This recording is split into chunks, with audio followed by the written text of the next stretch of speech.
I would like, if I may, to take you on a strange journey.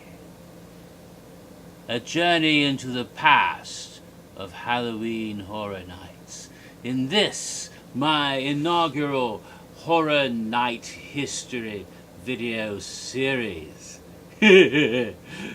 Now, some of you may think that Halloween Horror Nights began in Orlando, Florida, in the year 1991, with an event called Fright Nights.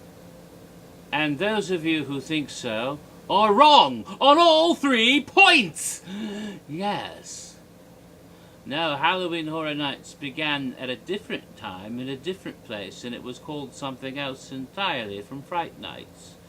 But before we get to the secret origin of Halloween Horror Nights, not so secret, but a lot of you don't know it, so secret from you who don't know it yet. I must first take you further back through time. Back into ancient history, for there are many events that have happened throughout human and otherwise history that without which there would be no Halloween Horror Nights. I won't go over every single one of them. I could do a detailed video on every single one of these factors, and it would take me decades to finish, and that would be a waste of my time and yours. But I will go back and touch on some of the more significant ones now. Back through history, through the millennia, back to ancient Egypt, thousands of years ago, when Pharaoh first got it in his head that in order to avoid eternal death and to rise again into eternity and immortality, he should have his body preserved, his corpse preserved by being wrapped in bandages made of linen and anointed and prepared with certain spices and chemicals. And we could go from there a couple of centuries to the ancient Celts in northern Europe, who, on a halfway point between the autumnal equinox and the winter solstice, celebrated by erecting huge bonfires and wearing masks and giving gifts to those people, treats, if you will, to those wearing such masks, because they represented the spirits of the dead. Or we could go up a few more centuries, much closer to us, in the Middle Ages, when a European prince in Romania first figured out it would be a nifty idea to deal with his enemies by impaling them on pointy sticks, and then he could have them all around him as a sort of forest of writhing dead people while having his afternoon refreshment. Oh, how fun. Yes, or we could have, just nearly but not quite 200 years ago, an enormous volcanic explosion of such intensity that it dropped the temperature of the climate such a degree that the following year there was no summer at all. It was bleak and cold as winter the whole year, and so that summer, that was no summer at all, the most notorious playboy of the Western world decided to have a sexy party and invited all his friends over to his big house over in Geneva, Switzerland. But because the weather was so nasty, they couldn't go out on the lake, so they had to stay indoors and think of funny things to do, taking lots of opium and telling funny stories. The scariest stories they could think of to make each other shriek with fright. Yes, all of these things, as strangely disconnected as they seem, were essential for Halloween Horror Nights to exist.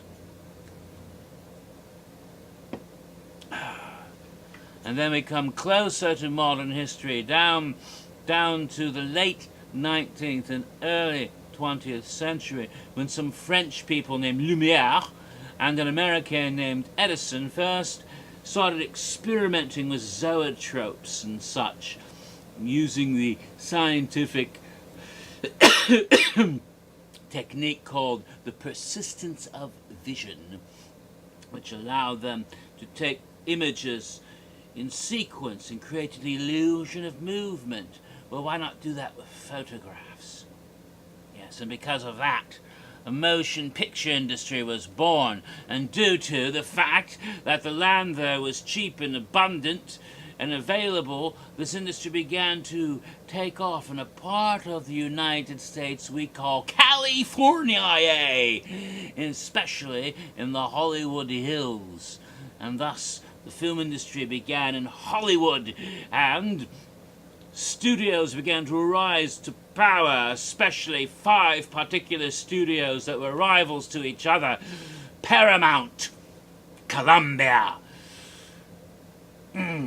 MGM, Warner Brothers, and Universal Studios.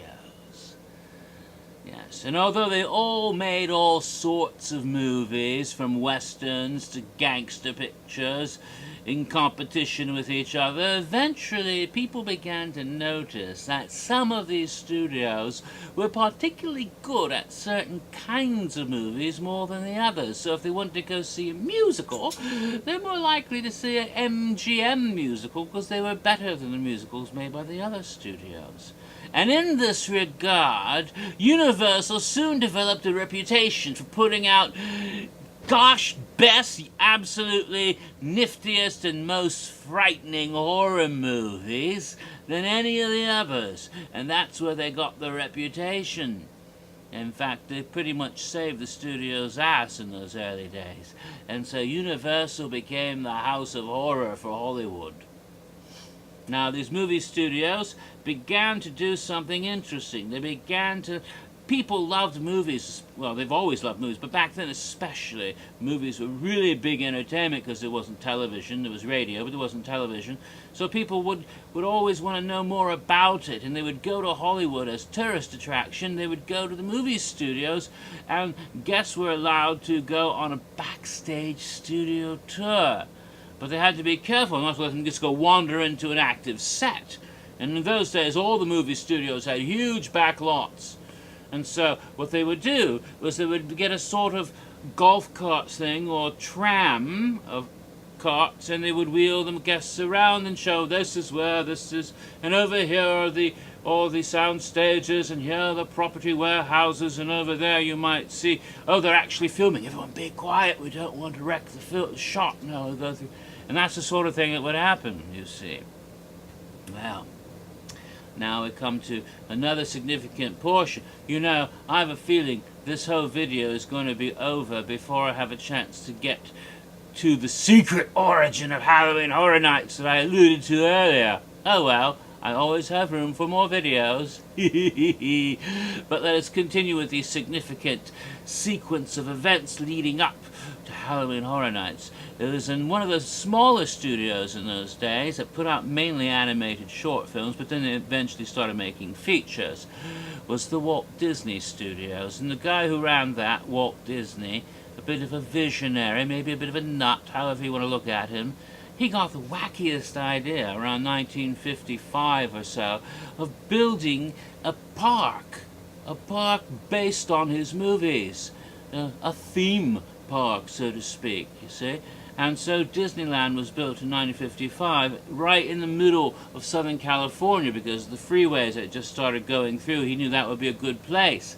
Now, just down the street from Disneyland, about 1.5 miles away in Buena Park, was already a tourist attraction. It wasn't a theme park. It was a guy named Walt Knott, a different Walt, who had a berry farm. And they sold pies and chicken dinners at his berry farm, but he also put up a little tourist attraction way back before they had the freeways, you know, when they had the interstate back before then. And people would stop at the tourist attraction, which was a replica of an old western ghost town. When Disneyland came up, people stopped going to Knott's as often, and Knott knew he would be losing business. He had to compete with that darned Walt Disney down the street. Continued to be.